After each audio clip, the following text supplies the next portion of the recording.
Hey, Josh Tigg, Running T Farms. Thought I would get a little video this morning. We just finished up a sale up through here. Got the cows moved into their first break. I took up some polywire fence behind them, reworked their water lane. They should be here in a minute. I thought I would get a shot. We've got our wire lifter set up. Normally I wouldn't be here, but once I got the cows moved over into this new sale, I took up a bunch of polywire.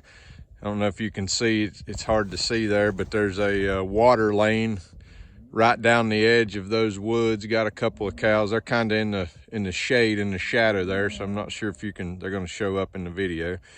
But got it set up, got it took up, and I just happened to be here close to, just within a few minutes of when the wire lifter should raise. I thought I would take a little video of that for everybody, show how great those things are. Got some calves out ahead of the cows there, creep grazing, I guess you would call it. They're getting big enough where that's going to cease, because they're getting big enough it's getting harder for them to slide under the polywire. So we usually see that they just kind of break themselves from it as they get a little taller. It gets harder to get under it. But I wanted to talk just a minute about, you always hear grass is growing fast, move fast. And so I kind of disagree with that. Most of you know I'm a fan of non-selective grazing. We're going to let the forage get a little taller before we graze it. We're still grazing season-long stockpile over there with those cows. But what you do have to be quick about is getting your back fence. So this particular sale, we was getting a good bit of rain. They were calling for a good bit of rain. So I gave them a pretty big area here, and it ended up taking us about 6 days. It dried up and we were able to get the harvest efficiency back up some. So it ended up taking us about, today's Tuesday. I guess it take us about 8 days in retrospect here, 8 days to get this grazed off.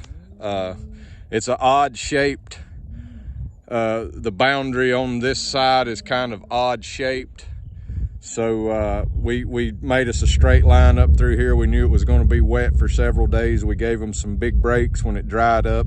We tightened them down because we always like to graze non-selectively. But we're getting pretty good regrowth on this grass behind them. They've actually, they've probably overgrazed just a bit of this grass because it jumped back out.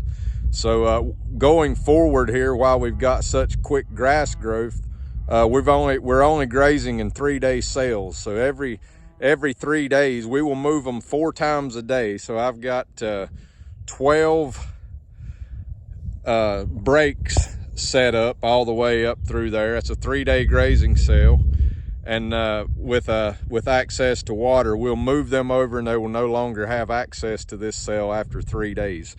They will be walking, a little over 1/4 mile to water. This is on our newly rented farm. We don't have any water infrastructure in place. We're planning to get started on that this year.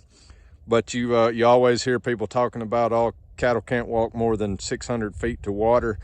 It's just not true, especially when you're doing non-selective grazing with 3-day water lanes. Now, of course, they will share a common part of that water lane until we get this all grazed off where we're accessing one water point. So we will take some more impact along that water lane than we would like, but we will give it a nice long recovery before we get back. But we just find that the improvement to the land and the improvement in the stocking rate, is well worth, and we try to keep that lane to a minimum. It's about 12 feet wide down through there. It widens out a little bit at the water point. We found you got to give them some area at the water point because they will kind of gang up, and they got to have room to spread out or they'll push each other through the polywire fence, because we just have the water point fenced with polywire. They have a single water point. It's a pretty good creek there, But and there goes the wire lifter. So I thought I would get a shot here. You can see how these cows, I was in a kind of a unique spot here because we were they're kind of over on the hill and I'm up on the hill, and we could get a good shot of the cows moving there. So and as you can see, here comes some. They heard that wire lifter beeping. They had went to get a drink of water, and here they come back up the water lane there. I don't know if they, like I said, I can't tell hardly if you can see them, but there's a 8 or 10 coming back up there from the water lane. So uh-oh, looks like we got one. I actually have the fence turned off right now, and I've got one that's gonna have to be put back in. So with that, I'm gonna sign off here. Hope everybody has a fantastic day. Hit that like and subscribe button on the way out.